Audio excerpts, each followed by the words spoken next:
اعوذ باللہ من الشیطان الرجیم بسم اللہ الرحمن الرحیم هل اتى على الانسان حین من الدہر لم یکن شیئا مذکورا۔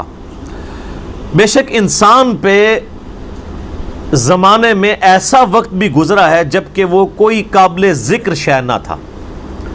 ایک تو اس کا عمومی مطلب بیان کیا جاتا ہے کہ انسان جو ہے وہ ایک بے قدر پانی سے پیدا ہوا، اس کی کوئی حیثیت نہیں ہے، حتیٰ کہ اس پانی کا نام لیتے ہوئے بھی لوگ کراہت محسوس کرتے ہیں۔ بے قدر پانی سے اللہ تعالیٰ نے انسان کو پیدا فرمایا۔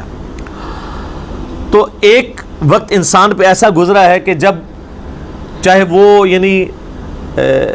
اپنے باپ کی پشت میں تھا یا اس کے بعد رحم مادر میں ٹرانسفر ہوا، پھر اس کے بعد ایک ایمبریو کی شکل میں، ایک جنین کی شکل میں اس نے پرورش پائی۔ وہ ایک حقیر چیز تھی، نہ تو اس کے اعضاء نمایاں تھے، نہ اس کے اندر وہ ساری کوالٹیز تھیں جو اللہ تبارک و تعالیٰ نے بعد میں اسے عطا فرمائی۔ آپ دیکھیں دنیا میں بڑے سے بڑا انسان بھی ہونا، اس کی اصل یہی ہے کہ اس کی پیدائش اس بے قدر پانی سے ہوئی ہے۔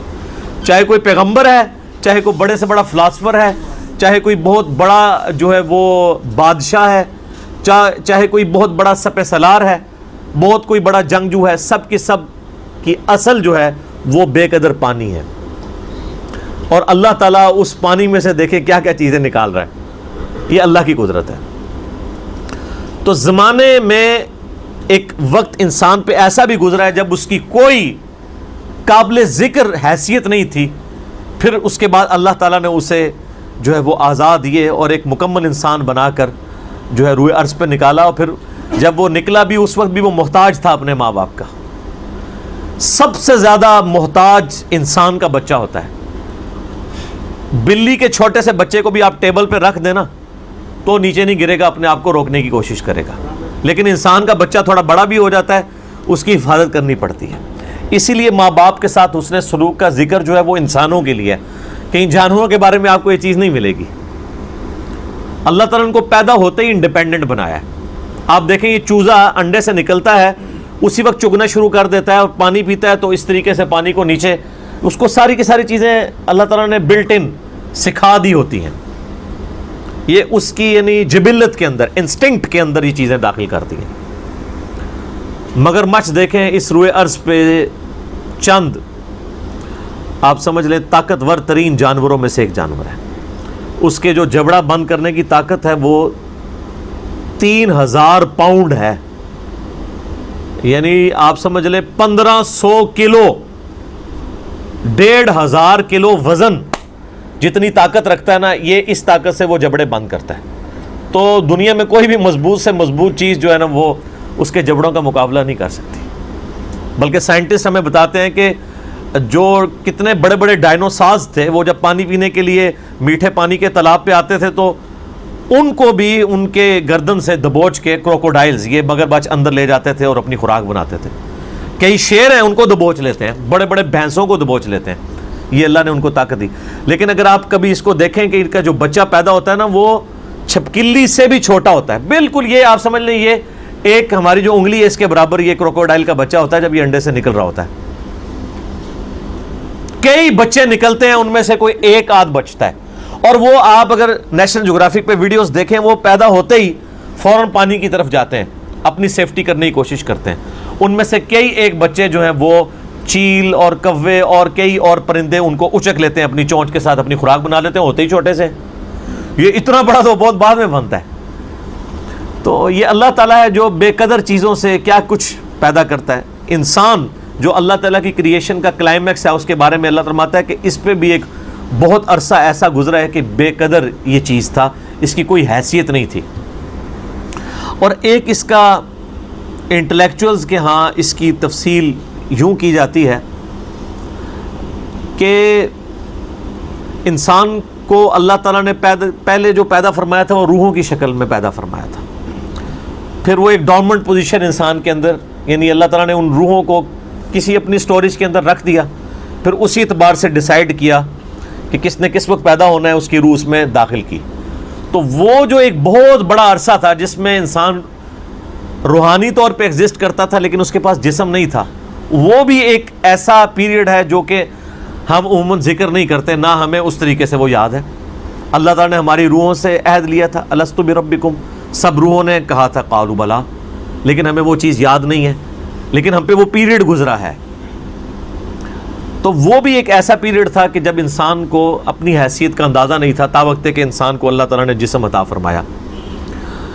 اس کو سپورٹیو وہ حدیث بھی ہے جو جامعہ ترمذی میں صحیح سند کے ساتھ موجود ہے، مسند احمد میں بھی صحیح سند کے ساتھ ہے، دلائل النبوہ امام بیہقی کی کتاب میں بھی صحیح سند کے ساتھ ہے، مشکات المصابیح میں بھی تیسری جلد میں آپ کو اللہ کے محبوب صلی اللہ علیہ وآلہ وسلم کے فضائل کے چیپٹر میں مل جائے گی کہ صحابہ کرام نے پوچھا، اے اللہ کے نبی صلی اللہ علیہ وآلہ وسلم، آپ پہ نبوت کب واجب ہوئی، کب آپ نبی بنائے گئے؟ تو آپ نے فرمایا کہ میں اس وقت بھی اللہ کے ہاں خاتم النبیین لکھا ہوا تھا جبکہ ابھی آدم علیہ السلام روح اور جسم کے درمیان تھے، ایک روایت میں آتا ہے مٹی اور پانی کے درمیان تھے، میں اللہ کے ہاں اس وقت بھی خاتم النبیین لکھا ہوا تھا۔ یعنی اللہ کے ڈیوائن علم میں، اللہ کے پاس تو روحیں موجود ہیں نا، اللہ نے پہلے ہی ڈیسائیڈ کر لیا بھائی اس روح نے محمد رسول اللہ بننا ہے، اس روح نے فرعون بننا ہے، اس نے موسیٰ بننا ہے، اس نے ابو جہل بننا ہے۔ اللہ کو تو پتہ ہے اپنے ڈیوائن علم کی وجہ سے۔ تو وہ ایک جو پیریڈ ہے وہ ہمیں یاد نہیں ہے، اس وقت ہم کوئی قابل ذکر شے نہیں تھے، جب تک کہ دیکھیں جب تک فرعون دنیا میں آیا نہیں ہے اس وقت تک اس کی فرعونیت سے لوگ انٹروڈیوس تو نہیں ہوئے، اللہ کے ہاں تو وہ روح کی شکل میں موجود تھا۔ تو وہ والا بھی ایک پیریڈ ہو سکتا ہے۔ دو معنی ہو گئے، اور ایک تیسرا معنی ہے جو لوگ ایوولوشن کے قائل ہیں، ارتقاء کے۔ ایک ارتقاء وہ ہے جو ڈارونزم والا ہے کہ انسان جو ہے وہ جانوروں کی اولاد ہے یا چمپینزی کی اولاد ہے، یہ تو ٹوٹلی ایک حرام عقیدہ ہے، کفری عقیدہ ہے۔ مسلمانوں کے ہاں بھی ارتقاء اس حوالے سے پایا جاتا ہے، میرا اس کے اوپر یوٹیوب پہ کلپ بھی ہے، بخاری اور مسلم کی متفق علیہ حدیث ہے کہ نبی علیہ السلام نے فرمایا کہ جب آدم علیہ السلام کو اللہ تعالیٰ نے پیدا فرمایا تو ان کا قد جو ہے وہ 60 ہاتھ تھا، پھر آہستہ آہستہ قد کم ہوتے چلے گئے۔ تو اتنی ایوولوشن تو نبی علیہ السلام بھی بیان فرما رہے ہیں کہ تبدیلی انسانوں کے اندر آئی ہے۔ اب جو لوگ قرآن پاک سے اس ایوولوشن کو، جو ڈارون کی ایوولوشن نہیں ہے بلکہ جو کتاب و سنت میں فٹ ان بیٹھتی ہے، جس طرح کہ سورہ آل عمران میں بھی آتا ہے کہ ہم نے حضرت آدم علیہ السلام کو چن لیا، اور اسی طریقے سے سیدنا عمران کے بارے میں آتا ہے ان کی اولاد کو ان کو چن لیا، یعنی نبوت کے لیے۔ تو وہ کہتے ہیں آدم علیہ السلام کو بھی اللہ نے چنا ہے۔ تو چناؤ اسی وقت ہوتا ہے جب ایک سے زیادہ آدم ایگزسٹ کرتے ہوں، ان میں سے کسی ایک کو چن کے اللہ تعالیٰ نے ہمارا جد امجد بنا دیا اور اس کو ایسا سلیکٹ کیا کہ اس سے آگے نسل چلائی۔ تو وہ بھی ان آیات سے، یہ میں آپ کو اسکول آف تھاٹ بتا رہا ہوں، میں یہ نہیں کہہ رہا کہ یہ عقیدہ ہے، جو ایگریڈ اپان عقائد ہیں وہ تو پہلے دو ہی ہیں، لیکن یہ بھی جو لوگ ان معاملات میں قائل ہیں وہ اس سے لیتے ہیں کہ انسان پہ ایک بہت بڑا پیریڈ ایسا بھی گزرا ہے جب تک کہ وہ اللہ تعالیٰ نے آدم علیہ السلام کو اس طریقے سے ایوالو نہیں کیا تھا۔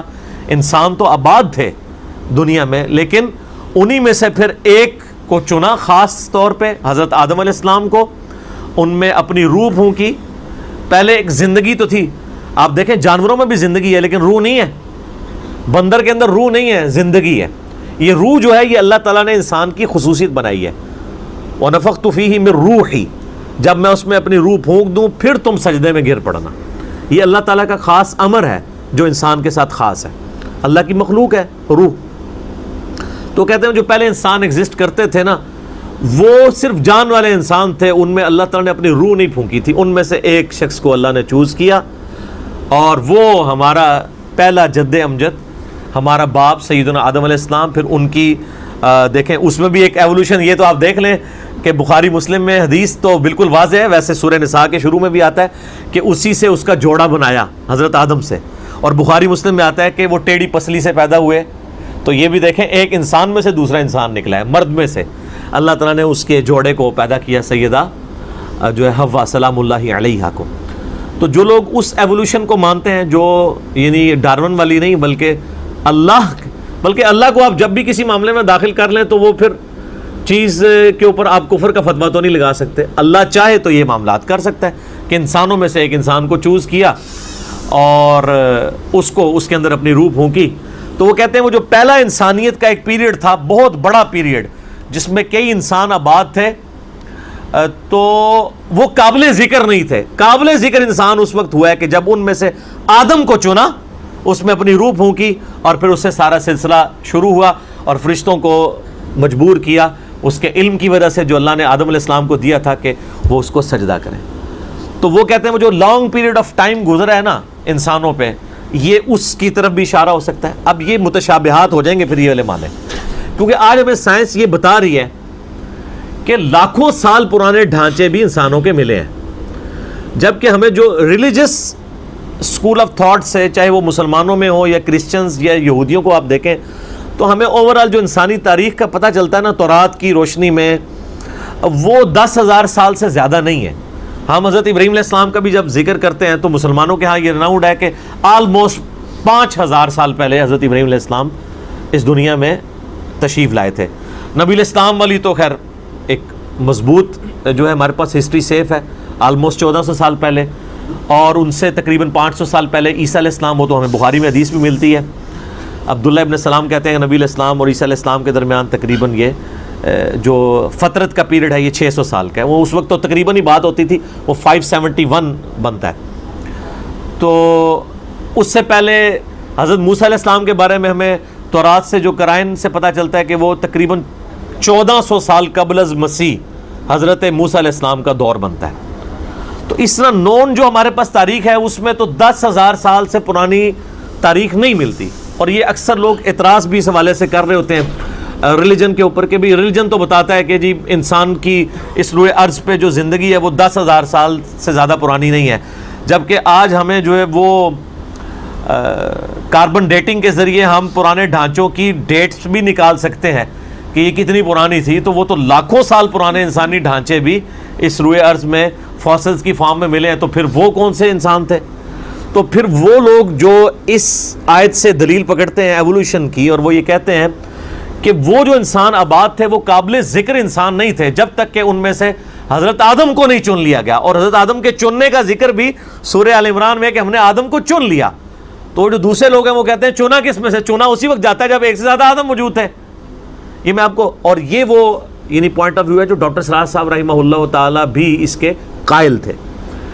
تو یہ رائے سے کوئی اختلاف رائے رکھ سکتا ہے, یہ کوئی پیٹ نہیں ہے, لیکن چونکہ ان آیات سے لوگ سہارا لیتے ہیں اس لیے میں نے اس چیز کو یہاں پہ ایڈریس کرنا ضروری سمجھا.